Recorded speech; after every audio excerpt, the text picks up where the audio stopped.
Hi everyone, hope you're doing well. Welcome back to my channel. So we have a big storm brewing, so I'm gonna see if I can get this video done while the lighting is still cooperating with me. And today I'm gonna be talking all about my 1-year myomectomy surgery to have my evil little mean fibroids removed, how things have been going, what I've been doing or maybe not doing to try to prevent them from coming back, if the surgery improved my periods, some fertility discussions. So I have two really in-depth videos going all into, So in this video, we're going to be talking about blood, periods, woman stuff, fertility, surgical things. I'm going to be showing you my scars, how things have been doing after a year. So I wanted to let everyone know before we dive into all the things for this video. So I have two really in-depth videos going into my symptoms with my fibroids, how long I've been dealing with them, how they were affecting my daily life, as well as an update right after the surgery, about 3 weeks or so, of how things were doing. So I'll make sure to link both of those at the end if you want to check them out. But basically the Cliff Notes version of everything, they are non-cancerous growths in your uterus, and it's estimated that up to 80% of women by the age of 50 will develop uterine fibroids. And because women's health research is woefully underfunded and underexplored, it's not quite known what causes uterine fibroids. Some say it could be diet, some women are just more predisposed. Exposure to certain chemicals such as those found in hair relaxers have also been linked to a higher chance of developing uterine fibroids. I got relaxers to straighten my hair from 3rd grade all the way to 11th, so I often wonder if that is a big reason why I ended up developing fibroids myself. So lots of different things, but they don't quite know the cause. I've had my period since 10, so I am well tuned in to what's normal and what's not for me. So around 2019, I noticed that my periods were a lot heavier and more painful. They did an ultrasound, and at that time the biggest one was 9 millimeters. There were 2 other ones that were a lot smaller, so they wanted to at that point explore me getting a myomectomy, but of course I was scared. I've never had surgery before, so I was trying to mull over my options. But then 2020 happened and everything was kind of put on pause for a few years. Eventually my symptoms started getting a lot worse. My periods were even heavier and more frequent. I was going on average only 14 to maybe, if I was lucky, 19 days in between periods, and one time I had only 10 days in between one period ending and another one started. It was absolutely miserable. The fibroids were growing at such a rapid pace at that point that I could actually feel the biggest fibroid, which by that time had grown to about the size of a can of soda. So it went from 2019 to 9 millimeters to, I believe, almost 14 millimeters. By the time I had my surgery, they said that fibroid was over 4 pounds. It was like a small baby. So whenever I tried to go for a walk to work out, I would literally feel it moving and bouncing inside of me, and it was starting to press up against my bladder, and everything was just getting really crowded, bloated, and swollen all the time. And it was super uncomfortable. My cramps were horrible. Each of my periods was so heavy to the point that I was exhausted all the time, even when I was not on my period, because my iron levels were so depleted. I got put on high dosage iron to try to supplement it and get my levels back up, as well as very high doses prescription vitamin D to try to replenish my energy. I need to refill that prescription actually, because one of the things that I have seen, although there isn't really tangible research yet on if it's really beneficial, but I have heard that increased vitamin D can help to severely decrease your chances of getting fibroids, and I don't want these little suckers coming back. So between bleeding that was so heavy that I would frequently leave stains on couches and various chairs, which was super embarrassing. It has happened in public before. Horrible. To not being able to enjoy simple things like going out with my friends and family because I was so exhausted. It got to the point where I was like, sign me up for the myomectomy. Now there are a few different options when it comes to your fibroids. Number one, if they're not giving you any issue, they often recommend that if you're not having any problems conceiving, if you want to have kids in the future, or unlike me, they're not giving you any type of issues with your periods or pain, cramps, and things like that. They're just there and you haven't noticed anything different and they're not impacting your life in any way, you just leave them alone, which is what I would have loved to do because I am terrified of all things medical. The thought of having surgery was on my mind and scared me for like a year and a half before I actually did it, because I was so scared. I was trying to avoid it until I think like 2 days before my surgery. I was still considering, even the day of, if I have to be honest, I was considering canceling it because I was so terrified. But when it comes to the point that's impacting your life, they start to talk about surgery options. A myomectomy is an option where your uterus is preserved and they go in, usually laparoscopically, to remove the fibroids. That's a very popular option if you are still someone who wants to preserve your fertility and possibly have kids in the future, which I'm still not sure about, but we'll touch on later in this video. If you're 100% sure you don't want kids or you've already had them, and they recommend a hysterectomy because that is a surefire way that you will never have fibroids again because your uterus is removed. Another option, if your fibroids aren't quite as big and your symptoms aren't as severe as mine were, is to have uterine fibroid embolization, also known as UFE, or uterine artery embolization, UAE. It says that this is a minimally invasive procedure that blocks the blood flow to your uterine fibroids, causing them to shrink, and it can relieve your symptoms. So they told me that although I would have preferred that because it's minimally invasive, I wouldn't have to have been put under and avoid full-blown surgery. Basically, I would experience pieces of the fibroids shrinking and I'd be passing them and probably constantly bleeding for 6 months at a time, they said. And because my fibroid by this point was like this big, I would probably be passing fairly large pieces and it wouldn't feel that great. So pretty much my fibroids were too big and too far gone for me to be able to do the embolization option. So winner, I decided to do the myomectomy. So it took a little while after my surgery. I would say maybe like 4 months or so for my period to settle into the new normal of what things would be like after having my fibroids removed. And all of my periods are thankfully not as intense and a little bit shorter. Having the surgery surprisingly didn't change it that much. I'm actually due for my period probably in the next day or two, so I am feeling very bloated and kind of uncomfortable now. Those first 2 days are still kind of rough. I just want to lay in bed. I don't feel good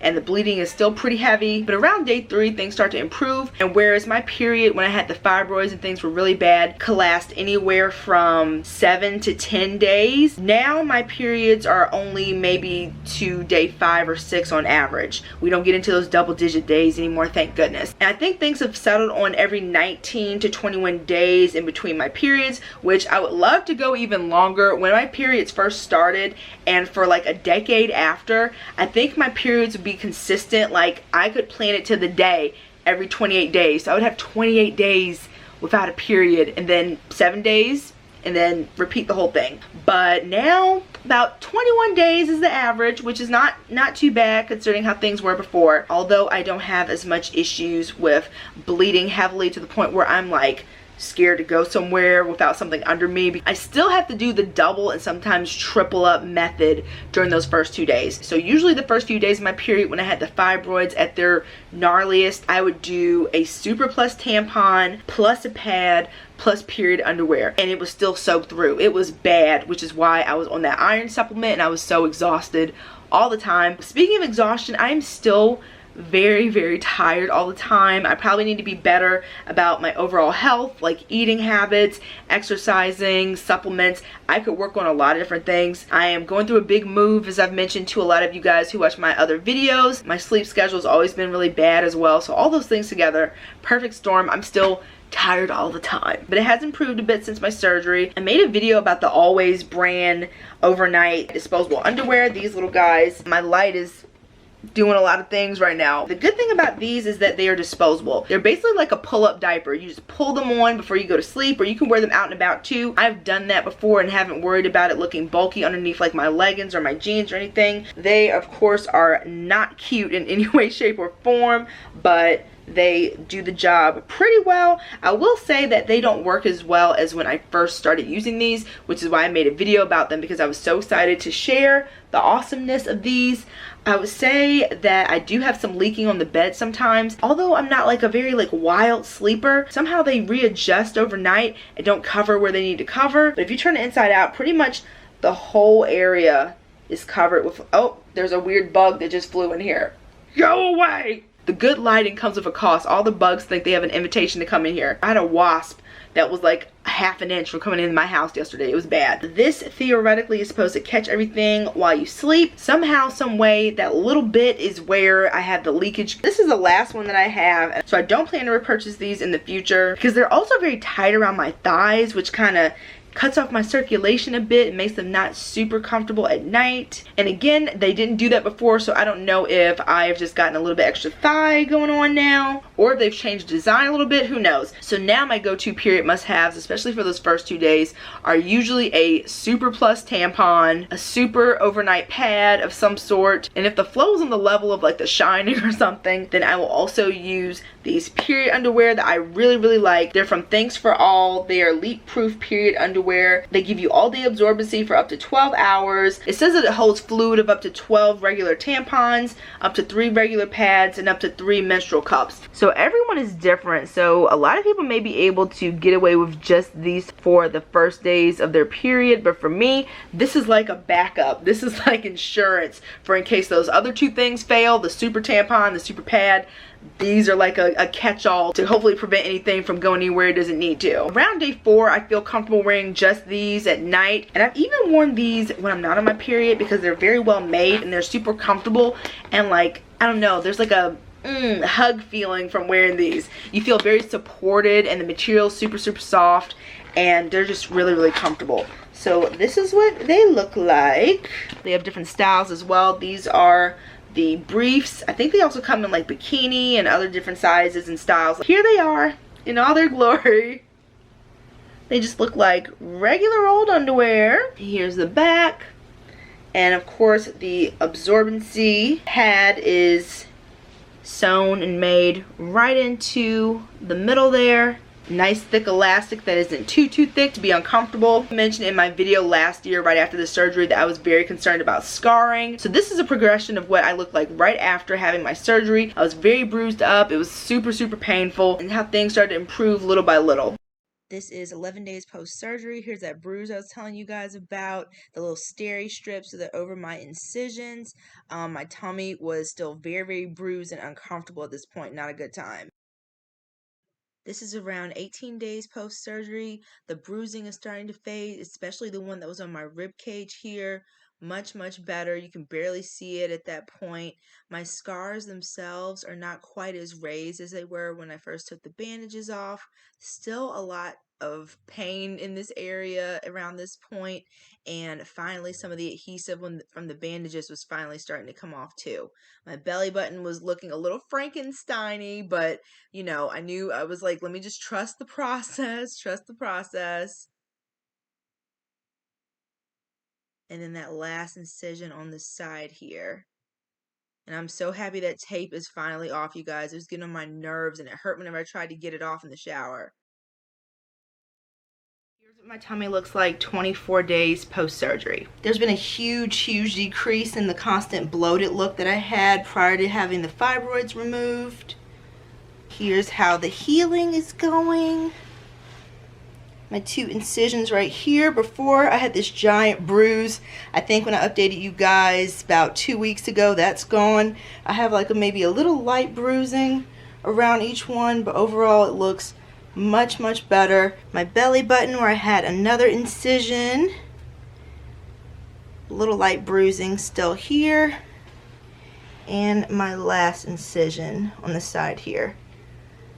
They're a little bit raised, but it's gone down a lot since the bandages came off, and I'm hoping that eventually the incisions will be smooth, just like I'm just touching the rest of my skin. Still a little tender if I press on them, so I try not to do that, and still not super fun getting out of bed in the morning. I have a lot of pain, especially on this side and right here. The laparoscopic procedure is where they make small cuts to get in there and remove those fibroids. I had 4 cuts total, 1, 2, 1 in my belly button, but overall I think that they did a very good job. So 1, 2 in here, and then 3, 4 on the side. And here are my scars a year after surgery. They've definitely decreased in size and are a lot lighter than they were right afterwards. They are still a little bit raised. I can feel them, but I feel like over time they will continue to smooth out a bit. And here is my belly button, how things are looking. Definitely not really noticeable when my belly button when I'm just walking around or happen to see it. The sides right here. I haven't been putting anything on them, as we'll talk about a little bit later on in the video. And of course, I am super bloated because, as I mentioned, my period is right around the corner. So I am very uncomfortable. So if you guys have any tips for helping to decrease bloating, I would love that because it is very uncomfortable.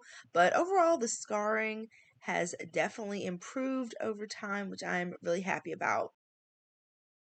Year out, the scarring has definitely faded and gotten smaller. I bought this whole big thing of castor oil to use on my scars because it's supposed to help to lighten them. I have heard a lot of great things about castor oil. One being that applying castor oil to your belly button and to your uterus area and massaging it can help to prevent fibroids. I do not know about that for sure. There are lots of anecdotal, more holistic, not as focused on traditional medical avenues that people have used to decrease or eliminate fibroids. So many different things out there that you can research. I have looked into so many things to try to prevent getting this surgery and shrink my fibroids more naturally that I was almost overwhelmed by the amount of anecdotal information that was out there from a lot of different people. But as always, I recommend check with your doctor to figure out what's the best route for you. So I am gonna try to start the castor oil thing one of these days, but just the thought of going to bed with oil all over my tummy and messing up one of my little sleep shirts or something stresses me out. But at the same time, I don't want to apply it to a cloth because it feels like applying it to a cloth